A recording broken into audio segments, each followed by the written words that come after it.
My teenage stepdaughter crashed the car I bought for her, said the accident happened because the car was cheap, and demanded I buy her a new one. Turns out she had sold it and just wanted another one, so I sent her away. 3 months later, she's back, crying for me to save her from her mom. When Don and I got married, I didn't just get a husband, I got his 17-year-old daughter too, Emily. At first, she was sweet, funny, thoughtful. We had our little traditions, girls' days out, matching aprons, baking cookies. She used to call me her bonus mom. But then her mother reappeared. The woman was chaos incarnate, blowing in every few months just long enough to stir resentment before vanishing again. And every time she left, Emily changed. Her softness turned sharp. Her jokes became jabs. Her tone reeked of disdain. She started repeating things only Don and I had said in private, like how I worried about our finances, how I felt like an outsider, things I had trusted Don with, now weaponized by his daughter. When I asked him about it, he said I was imagining things. She called me a gold digger, told Don I was replacing her mom. Once I found the necklace my late mother gave me stuffed in the trash. When I confronted Emily, she said, must have fallen. And then, 2 days before our wedding, I woke to find my custom wedding dress shredded. Hotel cameras caught Emily sneaking in at 2 a.m. Don said she was overwhelmed, that the wedding was a lot for her. He didn't confront her. He didn't even ask her why. I bought a new dress. It didn't fit right, but I walked down the aisle anyway. Married him anyway. Things got worse. Emily started unplugging the internet during client meetings, left lipstick-stained notes on my mirror that said, wannabe. Once, she posted a TikTok showing my family photos with the caption, step which goals. But just when I was about to give up, she got a job. Said she was saving up for a spring break trip. I saw a flicker of the old Emily. Don and I quietly matched every dollar she earned and put it into an account for her. Then I surprised her with a car, a reliable, lightly used sedan. She'd been walking to work in the snow and I thought, maybe this would prove I cared. She cried when I gave it to her, thanked me, said she was lucky to have me. Then her mother showed up, again. 2 days later, Emily called the car cheap. Said I was trying to embarrass her. Said I could afford something better. Don tried to calm her down, but I noticed he didn't defend me. A week later, she asked for a tattoo. A flaming, broken heart with damaged across it. Don asked for my opinion. I told him she should wait, that it felt like a cry for help. He told her no, and told her I had said so too. Later that night, I found my Mustang keyed. Deep, aggressive lines down the driver's side. Just one word, cheap. Don said maybe it was a vandal, but come on. A week later, she came home crying, saying she'd totaled her car and the brakes failed. Said, if stepmom wasn't so cheap, I'd still be safe. Don lost it, begged me to buy her a safer one, told me it was the least I could do. I called the insurance company and they said there was no report or claim for an accident. When I confronted Emily, she shrugged. It's my car. What's your problem? Turns out she sold it to a friend. Lied about the accident, lied about the danger, all to make me feel guilty. My problem? I gave her everything. Forgave everything. Stretched myself beyond belief. And every time, I was the villain. Don stared at the floor. Again, silent, useless. That night, I found a pair of my mother's earrings on Emily's desk. She'd wrapped them with ribbon and planned to give them to her mother for Mother's Day. When I asked Don to talk to her, he said, it's just stuff.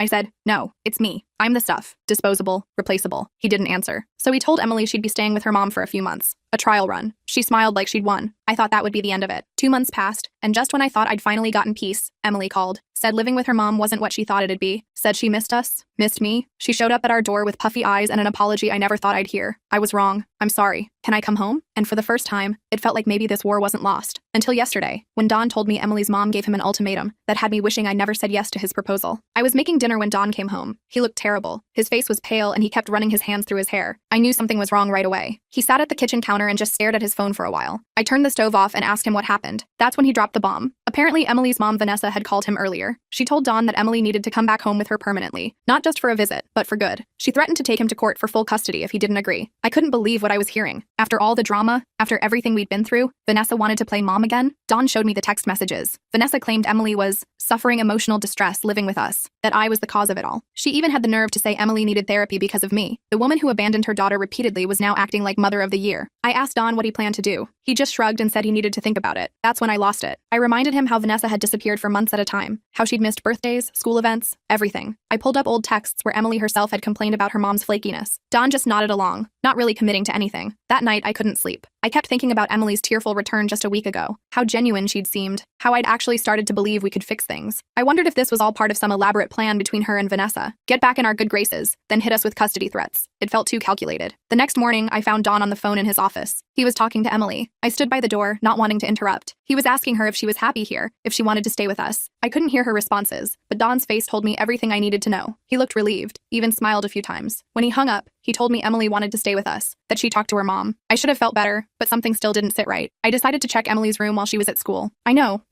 invasion of privacy and all that, but after years of manipulation, I needed to be sure. I didn't find anything suspicious at first. Then I noticed her laptop was open. She'd forgotten to close her email. There it was, an email chain between Emily and Vanessa. They'd been planning this for weeks. Emily would come back, act remorseful, remorseful, get back in our good graces. Then Vanessa would swoop in with custody threats. The goal wasn't custody, though. It was money. A big fat settlement from Don to avoid court. They figured he'd pay anything to keep Emily and avoid a messy legal battle. I took photos of the emails with my phone. My hands were shaking so bad I had to try 3 times to get clear shots. I forwarded them to myself just to be safe. Then I closed the laptop exactly how I found it and left the room. I didn't confront Don right away. I needed time to process everything, to figure out my next move. I spent the whole day in a daze, going through the motions at work, barely able to focus on anything. When I got home, Emily was already there, doing homework at the kitchen table like nothing was wrong. She even asked how my day was. I almost laughed at the absurdity of it all. Don came home late, said he'd been talking to Vanessa, trying to reason with her. I asked if they'd reached any kind of agreement. He looked uncomfortable, avoided eye contact. That's when I knew. He'd already offered her money, without consulting me, without even telling me. I waited until Emily went to bed before confronting him. I showed him the emails. His face went from confusion to shock, to something I'd never seen before. Shame, maybe? He admitted he'd offered Vanessa $10,000 to drop the custody threats. Money from our joint savings. Money we'd been putting aside for a house down payment. Money that represented our future together. Our dreams of stability and permanence. I didn't yell. I didn't cry. I just asked him one question. When are you going to start being my husband instead of just Emily's dad? He didn't have an answer. Just stared at the floor like he always did when things got tough. The silence between us stretched on, heavy with years of unspoken resentments and compromises that only seemed to flow in one direction. That night, I slept in the guest room. I needed space to think, to decide if this marriage was even worth saving. I kept coming back to one thought. I never signed up to be a punching bag for a teenager and her manipulative mother. I never agreed to have my husband choose them over me at every turn. The ceiling fan spun lazily above me as I contemplated what my life had become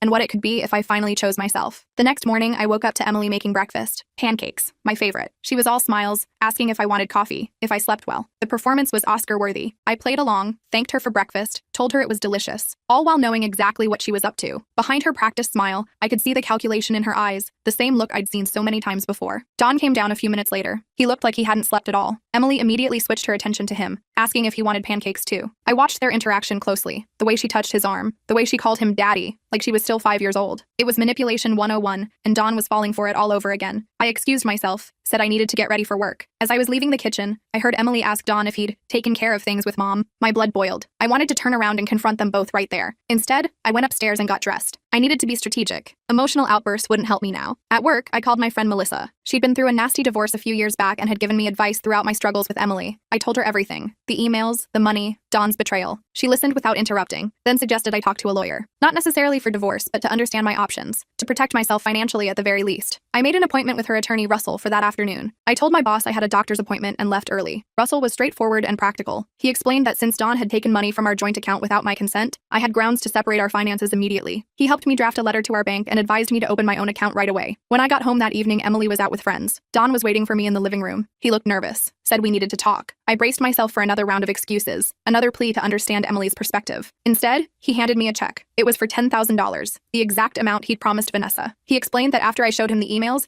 he couldn't go through with it. He'd called Vanessa that morning and told her the deal was off, said he wouldn't be blackmailed. She'd threatened to take him to court, but he stood his ground, said he had evidence of their scheme and would use it if necessary. Vanessa had backed down. For now, I wanted to believe him. Part of me was relieved, even proud that he'd finally stood up to her. But another part of me wondered if this was just damage control. If he was only doing this because I'd caught him, not because he truly understood how wrong it was. I took the check but told him we needed to talk about our future, about whether we even had one together. That night, Emily came home late. I heard her and Don arguing in the kitchen. She was upset about something. I crept downstairs and listened from the hallway. Don was confronting her about the emails, about the scheme with her mother. Emily denied everything at first, claimed I was making it all up to turn him against her. Classic gaslighting. But Don didn't back down. He told her he'd seen the emails himself, that he was disappointed in her, that she needed to apologize to me. Emily stormed upstairs, slamming her door so hard a picture fell off the wall. Don looked exhausted. I stepped into the kitchen and he noticed me for the first time. He apologized for not standing up for me sooner, said he'd been blind to what was happening. I wanted to believe him, but years of disappointment had made me cautious. I told him actions speak louder than words, that I needed time. The next morning, I woke up to find my car wouldn't start. The battery was completely dead. Strange, since it had been fine the day before. I called AAA and waited. The technician who came to jump it found something odd. Someone had left the interior lights on overnight. All of them. It seemed deliberate. I immediately suspected Emily, but I had no proof. I was late for work and stressed all day. When I got home, things got weirder. My laptop was open on the kitchen table. I always shut it down and put it away in my office. When I checked it, I found dozens of tabs open to divorce attorneys. I hadn't been searching for divorce lawyers. Someone wanted Don to think I was. I heard a noise from upstairs and found Emily in our bedroom, supposedly looking for a charger. She seemed startled to see me home. I noticed my jewelry box was slightly ajar. I checked it after she left, and sure enough, my grandmother's pearl earrings were missing. I searched Emily's room while she was in the shower and found them hidden in her sock drawer. I took photos as evidence but left them there. I was building a case now, documenting everything. That night, I installed a small camera in my home office, hidden among my books. If Emily was going to play dirty, I needed proof. The next day, Dawn told me Emily had come to him crying, said I'd been going through her things, accusing her of stealing, said I was trying to drive her away. Dawn seemed conflicted. He asked if it was true. I showed him the photos of my earrings in her drawer, explained about my car battery, my laptop. He looked troubled but didn't fully commit to believing me, just said he'd talk to her. That night, I checked the camera footage. Sure enough, Emily had been in my office. She'd gone through my files, read papers on my desk, even tried to access my computer. I saved the footage to a secure cloud account. Evidence. The next morning, I found a note slipped under our bedroom door. It was from Emily, asking if we could talk. Just the two of us. I was suspicious but agreed to meet her at a coffee shop after work. Public place, witnesses around, safer that way. Emily was already there when I arrived. She looked nervous, fidgeting with her cup. For a moment, I saw glimpses of the sweet girl I'd first met. She started by apologizing, said she'd been awful to me, that she was jealous of my relationship with her dad, that her mom had filled her head with lies about me. It sounded rehearsed but sincere enough that I almost believed her. Then she got to the point. She wanted me to convince Dawn to let her move back with her mom permanently. Said Vanessa had changed, was getting her life together, wanted another chance. I asked why she'd come back to us if she wanted to be with her mom. She claimed she'd needed time to think. To be sure, I didn't buy it. The emails told a different story, but I nodded along, said I'd think about it. As I was leaving, Emily grabbed my arm, told me it would be better for everyone if I helped make this happen, that things could get really uncomfortable if I didn't. It wasn't even a veiled threat. It was blatant. I drove home in a daze. When I got there, Dawn was waiting with news. Vanessa had filed for emergency custody, claimed Emily was in danger living with us, specifically with me. She'd submitted a statement from Emily describing emotional abuse, neglect, even threats. All lies, but convincing ones. Dawn was panicking, said we needed a lawyer immediately. I was oddly calm. I'd been expecting something like this. I showed Dawn the camera footage from my office, the photos of my earrings, told him about Emily's talk and her threat. For once, he really listened, really heard me. We hired a lawyer named Judith the next day. She was tough, no nonsense. She reviewed all my evidence and said we had a strong case against the emergency custody petition, but she warned us things would get ugly, that Emily would likely double down on her lies when cornered, that Vanessa would pull out all the stops. She was right. The next day,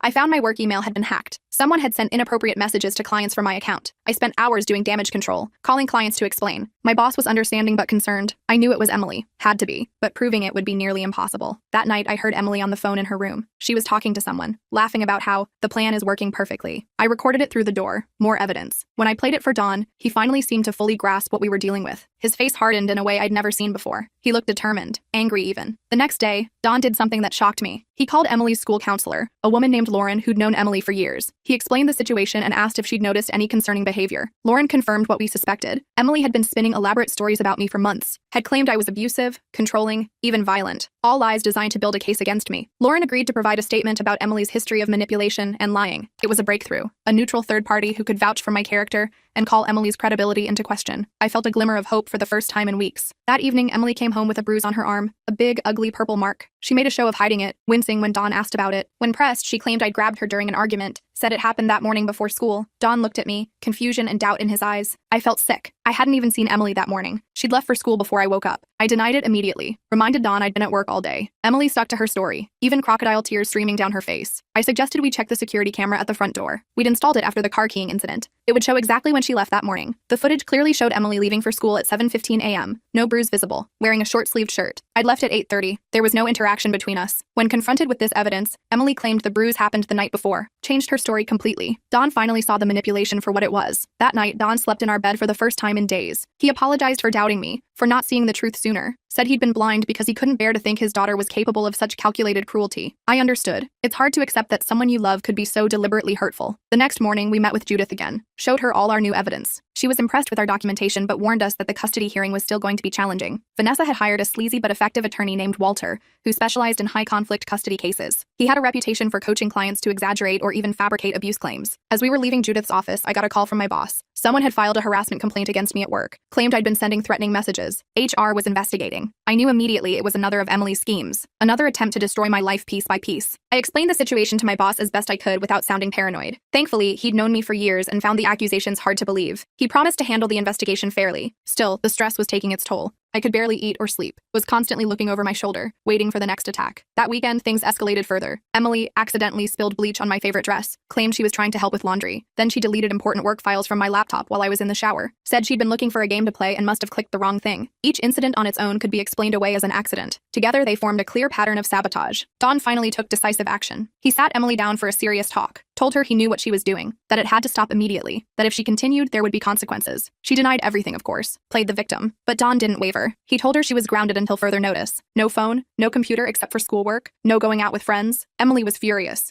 screamed that he was choosing me over her, that he was a terrible father, that she hated both of us. Dawn stood firm. For the first time, he was acting like a parent instead of a pushover. I felt proud of him, even as Emily's rage turned toward me. She blamed me for turning her father against her, said she'd make me sorry. That night, I woke to the smell of smoke. I shook Dawn awake and we ran to check. A small fire had started in the kitchen trash can. We put it out quickly, but the implications were terrifying. Had Emily really escalated to arson? We checked her room and found her gone. Window open, pillows arranged under her blanket to look like she was sleeping. Dawn called the police while I checked the house for more fire hazards. The officer who responded, a woman named Susan, took our report seriously. She asked about Emily's history, our current custody situation. When we explained everything, she suggested we file for a temporary restraining order, said Emily's behavior had crossed from manipulation into potentially dangerous territory. We spent the rest of the night calling Emily's friends, trying to find her. Nobody had seen her, or so they claimed. At dawn, we got a call from Vanessa. Emily was with her, had shown up crying, claiming we'd kicked her out. Vanessa was using this as further evidence for her custody case, claiming we were unfit parents who'd abandoned a minor. Dawn was devastated, felt like he'd failed as a father. I reminded him that Emily had chosen to run away, had set a fire before leaving, that this wasn't his fault. We met with Judith again, explained the new developments. She advised us to file a police report about the fire, to document that Emily had run away, not been kicked out, to build our own case while Vanessa built hers. The next few days were a blur of legal consultations, police reports, and sleepless nights. Emily refused to come home, stayed with Vanessa. Dawn was served with papers for the custody hearing. It was scheduled for the following week. Everything was happening so fast. I threw myself into gathering evidence. I contacted Emily's teachers, her former friends, anyone who might have insight into her behavior. Most wouldn't talk to me, but a few did. A girl named Piper, who'd been Emily's best friend before our wedding, told me Emily had bragged about manipulating her dad, about how easy it was to make him feel guilty, about how she planned to get rid of me eventually. Another friend, a boy named Bobby, reluctantly admitted Emily had asked him to help hack my work email, said she'd offered to pay him but he'd refused. He was willing to provide a statement to that effect. It wasn't much, but every piece helped build our case. The day before the hearing, I got a strange call. It was from Emily. She was crying, saying she'd made a terrible mistake, that Vanessa wasn't who she thought, that she wanted to come home. I was suspicious, of course. This felt like another manipulation. I told her Dawn and I would pick her up, but only if she was serious about changing her behavior. We drove to Vanessa's apartment complex. Emily was waiting outside with a small bag. She looked genuinely distressed. When she got in the car, I noticed bruises on her wrists, real ones this time. She admitted Vanessa had grabbed her during an argument, that living with her mom wasn't the fantasy she'd imagined, that Vanessa was still drinking, still bringing strange men home. Dawn was torn between concern for his daughter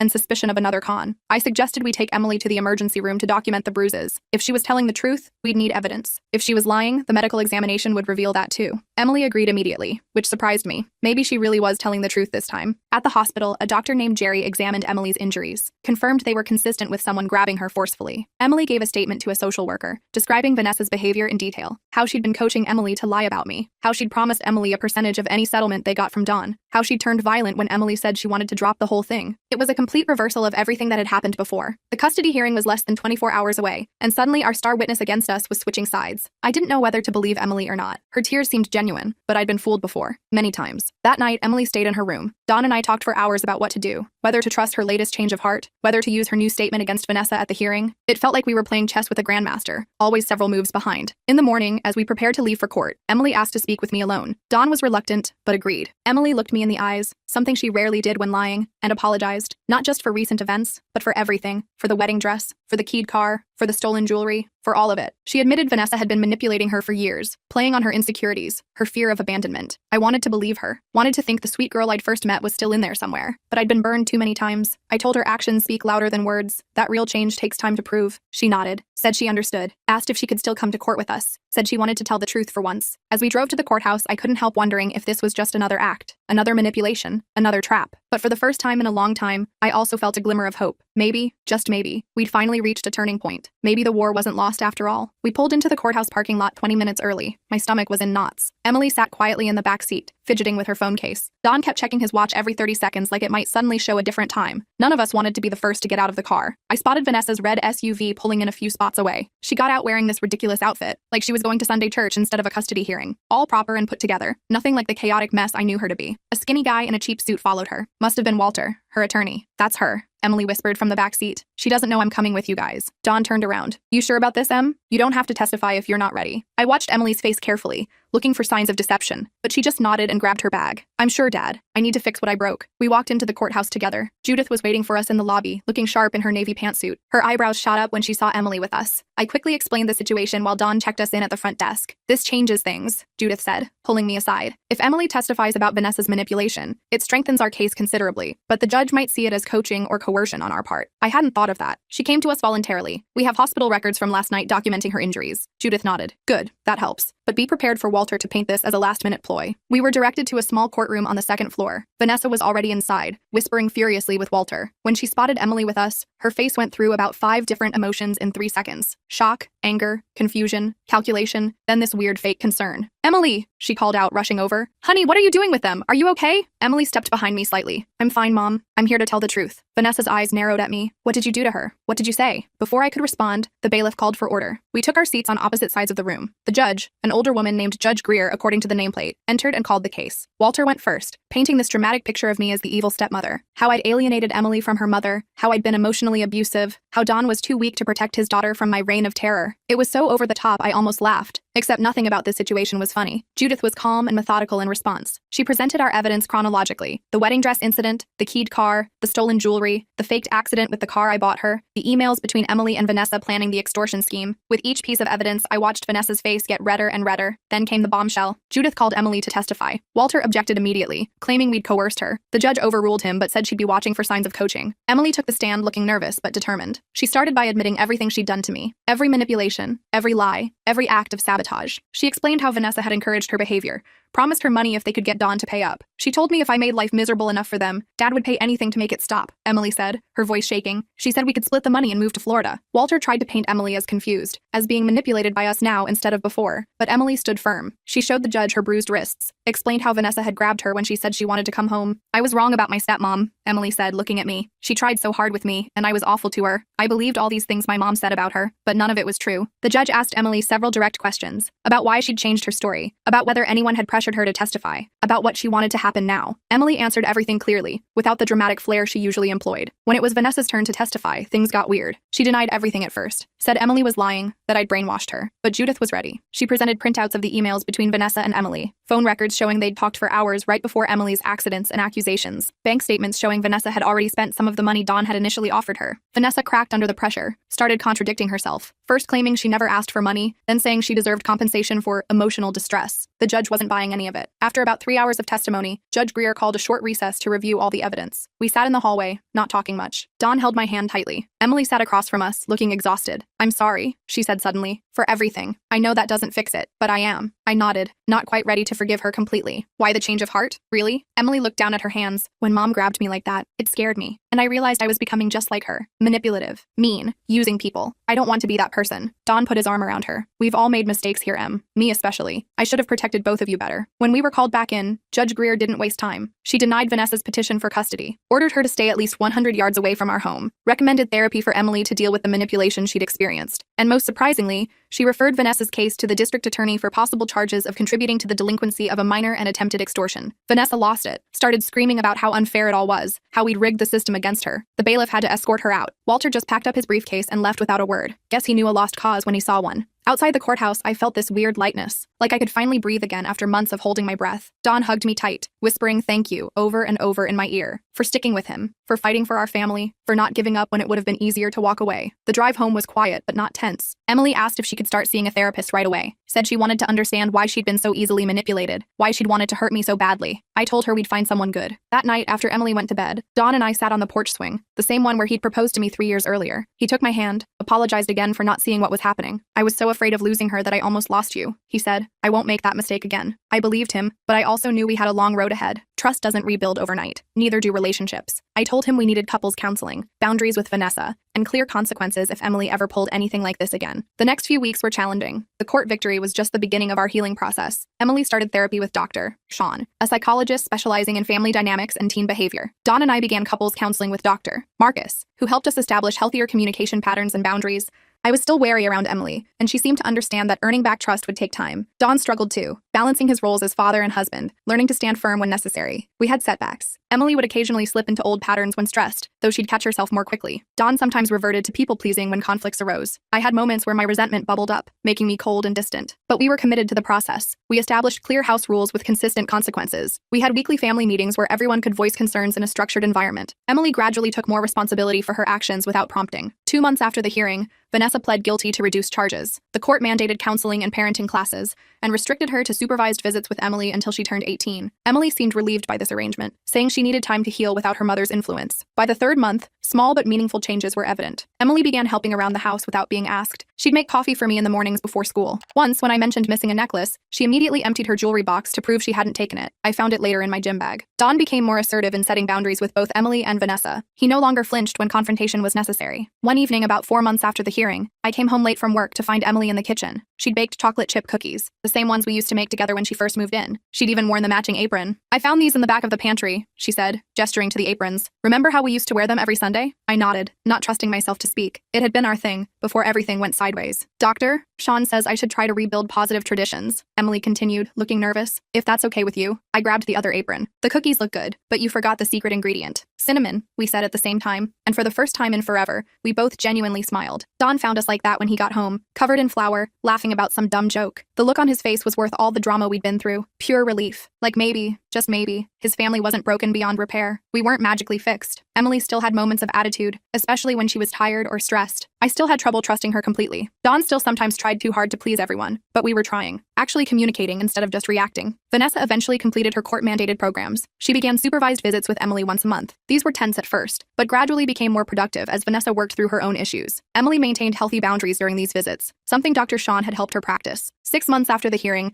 we were sitting at dinner when Emily announced she'd been accepted to State University, about 2 hours away. Close enough to visit, far enough for independence. Don immediately started worrying about dorm safety and meal plans. I caught Emily's eye across the table and we both tried not to laugh at his dad panic. "I was thinking," Emily said, interrupting Don's safety lecture, "maybe we could go shopping for dorm stuff together? Just us girls?" She was looking at me, not Don. It was the first time she'd specifically asked for time with just me since everything happened. "I'd like that," I said, and I meant it. The night before Emily left for college, she knocked on our bedroom door. Dawn was in the shower. She handed me a small box wrapped in newspaper. "It's not much," she said, looking embarrassed, "but I wanted you to have it." Inside was a keychain, a simple silver one with a small charm that said, "Bonus Mom." I remembered the first time she'd called me that, how special it had made me feel. "I know I can't fix everything I broke," she said quietly, "but I'm trying, and I'm grateful you didn't give up on me, even when I gave you every reason to." I hugged her, this complicated girl who'd put me through hell but was trying so hard to find her way back. "That's what family does," I told her. "We don't give up." The next morning, we loaded up Emily's stuff and drove her to campus. As we helped her set up her dorm room, I realized something important. I wasn't in a custody battle anymore. I was just in a family. A messy, imperfect, real family. And somehow, against all odds, we'd made it through.